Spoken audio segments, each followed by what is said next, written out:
Sabi ng iba, masarap daw ang itlog. Ang sabi ko naman, conforme sa itlog. May tunay na itlog at may peking itlog. Ang tunay na itlog, umaalog, may buhok. Sabi ng iba, masarap daw ang gata.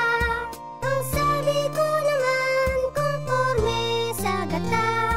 May tunay na gata at may Ito nakita ko si ate, pinipili niya yung mga bulok kasi pwede pa daw pakinabangan to dahil tatanggalin doon ngayon. Tapos yun daw, pwede naman daw kainin. Tatanggalin na yung mga bulok dito lang. Ito lang yung mga pasilan dito, oh. Yung mga uod, tama. Yung uod po, sir, at tinatanggal. Sige, ay mga uod daw tinatanggalin si ate. May yung ulam tapos pa po. Pwede pa daw ulam kasi sayang. Ang dami kasi niyan. Tingnan sayang naman, no. No. Buo pa naman niya kasi sariwa yan. Bagong kuhay, bagong pitas lang ngayon, kanyang madaling araw. Sayang naman kung tatapon nila yan. Parang nahihinahin sila. Pero binibili rin ito, binibili. Hindi po, bali binibigay lang po nila sa amin. Binibigay lang pala. Kaya kinukuha na po namin, pang-ulam-ulam po namin. Ilang kayo? Pinamimigay din po namin. Pinamimigay. Sayang naman, tinan mo, diba? Buong-buo pa naman, tinan mo, sir. Buong-buo pa naman siya, sayang Ganyan din po yung nabibili namin. Ang haba ng talong, talong ko, ano pala? Talong pala ng, talong na tanim. Oo. Magandang talong talaga to, malalaki. Yung naman, saring-sariwa yan, sayang kung itatapon. Yung iba kasi inibigay sa, yung sa baboy, yung mga lino, kasap-sapin, lulutuin. Sayang, tinan mo, buong-buo pa naman. Eto, ang dami nga po. Marami po kaming mabibigay. Ate, ang dami, buong-buo talaga siya. Ano pa yung makakita ng ganyan, buong-buo talaga. Halos tatapon ng may-ari yan. Sayang naman, kinukuha na nila. Wala pang mga ganun tama. Sayang. Binibigay lang. Salamat po ate, ha. Salamat din po. may tunay na mani at may peking mani. Ang tunay na mani nababasa ng ihi.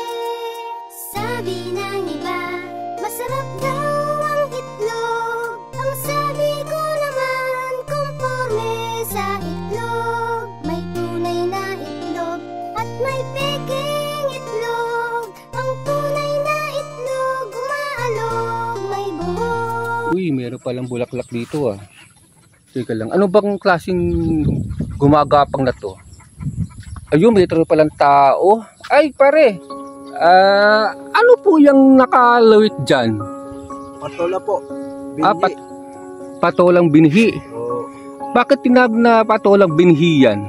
Pinagugulang po. Pinagugulang. Bakit pinagugulang yan? Yan po ang pantanim.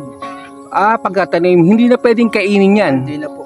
Diba yung mga kinakain, yung maliliit na parang mura, yan, bakit pinapalaki ng ganyan? Binhiin po. Para binhi, yan yung itatanim. Ito. Kaya nyo pinapalaki ng ganyan. Kasi, binhiin. Binhiin. Pag lumaki na yan, pwede na po yan. Pag yung mag-akuha na po, yung baga, tuyo na. Tuyo na? Oo yan, tsaka alsin mo ngayon, marami buto yan. Maraming buto. Saan tinatanim yan? Dito rin? Dito rin po yan. Taniman. Ito yung taniman nyo. Dito nyo nilalagay. Ito dito nyo nilalagay ni Kuya. Pagkatapos ng mabinhiyan, isabihin matuyo. Tinatanong nyo about isa-isang buto o isang butil lang? Isang butil. Isang butil lang. Di Kuya, napakarami yan. Libo po yan. Libo yan? Di ba yan yung ginagawa rin sa mga parang pang sa gulay, di ba? O mga gulay. Ina-hybrid. Na-hybrid. Pero hindi yan hybrid na patola. Ordinary lang yan. Hindi yung nakikita na hybrid na malalaki talaga. Kasi yung ganyan, magugulo na talaga, di ba? Magugulo na talaga. Okay. Salamat. Papaya ko rin. Meron kayong papaya ito, papaya. Sige tayo. Sige kuya. Lakad na lang kuya dito. Punta kayo dito ka. Punta kayo. Sige tayo. Kuya. Tinatira. Dyan. Ang lalaki ng papaya nyo, no? Ito, hybrid po yan. Tanim po ito. Ang lalaki ng papaya. Sobra. Talagang magandang pagtinola, no? Tay, bakit to pare lumaki ng ganyan yung papaya? Alaga po yan. Alaga, kayo rin nag-aalaga niyan? Binhi. Binhi rin pa yan. lang. Itinanim ko na. Binipret. Ganito pala ang kataas po yan. May bunga na, lalaki na yan. May edad na ito eh. May edad na yan. 2 taon na yan. 2 taon. Oo. Ayan. Ito yung binibinhiri ni Kuya yan. Oo. Lalaki, no? Lalaki. Talagang hindi ordinary. Pero tayo, hindi to no ordinary na nabibili sa mga palengke. Binhi ko din lang po yan. Hindi May ito. hinog yan. Binibinhi ko. Binibilhin yan. Napadaan lang po ako dito dahil napadaan lang ako dito dahil nagpunta ako sa aking classmate. Total, nakita ko to, kaya nakita ko si paring, ano pa pangalan niya? Jerry. Parang Jerry, magkotokayo pala tayo kasi Jerry di pangalan ko eh. Pero mas gwapo kayo kaysa sa akin. Hindi po. Diyan ka lang tayo. Sige tayo. Ito, tayo ibig sabihin nyo na ito binihiri to. Oo yan. Ang lalaki, no? Oo. Grabe, pag Lalo po yan yung yan, bata pa yan. halos mamutok-putok na oh. Oo yan. Yung sobrang itim na talagang magulo na talaga siya, matanda na. May edad na po. May edad na. Yan. Ito, laki talaga oh. Ay, mura pa po Papayo. yan. Mura pa to? Mura pa. Lalaki pa po yan. Ay, ang laki, grabe oh. 2 kilo isa to, no? Oh, laki nga naman eh. Kita nyo naman, oh. Ang laki oh. Oo, malaki yan. Si paring Jerry pala nagkanuto. Kapangalan ko pa pala. Ang dami pala ng mga Jerry ng mga gwapo. Ayan, may CR po sila. Ito yung mga talong. Kaya rin nagkakanito tayo, yung mga talong. Ito yung binhi na patola. Laki, no? Ito si Inante na napadpad kasi ako dito sa lugar nila. Kasi yung kakilala niya, kakilala ko rin. Ito, pinapakain niya itong mga itik. Pato kung tawagin. Kung tawagin sa ngayon, bitik, pinagalo ang bibi yan. Sir, ito bang, ano ba tawag dito? Pato ba? O bibe, itik? Kasi maraming mga tawag dito, di ba? Ito, ano ba itong pato? Itong pato, ito ba yung niluluto ba? Oo, ginagawang adobo, gulog, Anong klaseng masarap na luto dito? adobo sa gata, Adobo sa gata. Tsaka ano pa? tsaka kinulog. Kinulog. Pero kasi iba yung mayroong siyang halong kulay itim. Yun nga po yung sinasabi na itik, na kulay itik. Itik. Iba pa yung itik sa bitik. Oo. Ito breeding na po ito eh. Breeding na yan. Oo. Pinagalo ang Ito, sige. Itaas mo nga.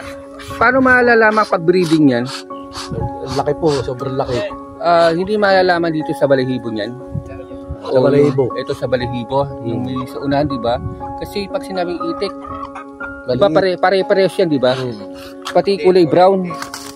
May kulay brown. Ito, hybrid ho yan. Oo, breed po. Talagang hybrid talaga yan. Ito, iba to no? Hybrid din to. Yan po yung pinakananay. Ito yung pinakananay daw. Ayan. Ito, mga anak na yan. Ito, mga anak. Ito yung mga anak. Sir, ito, binibenta rin nyo rin to. Oo, 500 po isa. 500 isa. O, ano yan, kinikilo? Depende sa laki. Pwede po sa laki. Ito, hybrid talaga. Makita mo sa buntot, nakataas. At kasi iba dyan, nakababa. Yung itik. Ito pinaka-hybrid nila. Yung kulay itim. Itim mo ba kung ano to? Boss, ano ba yan? Ito ay tatawag na salay. Salay. Ano salay? Yung Kalimitan makikilala siya ng pangalan ng iba, tanglad. tanglad. Ito po yung tanglad. Yung ginagamit sa lechon. Nilalagay sa lechon o mga lechong manok. Oo. Meron kasi siyang mga tanong dito na pangarami. Ayun, no? Nakikita mo ba yung sa dulo? Yung may mga tanong niya. Magtawagin sa atin ay tanglad. Ang dami nila. Binibenta nyo rin. Binibenta rin po ninyo to. Oo, 30. 30 isang naya po Per sa kilo. ganito. Per kilo. Per kilo, 30. Dami, no? Siguro may mga 2 kilo na halos. Oo.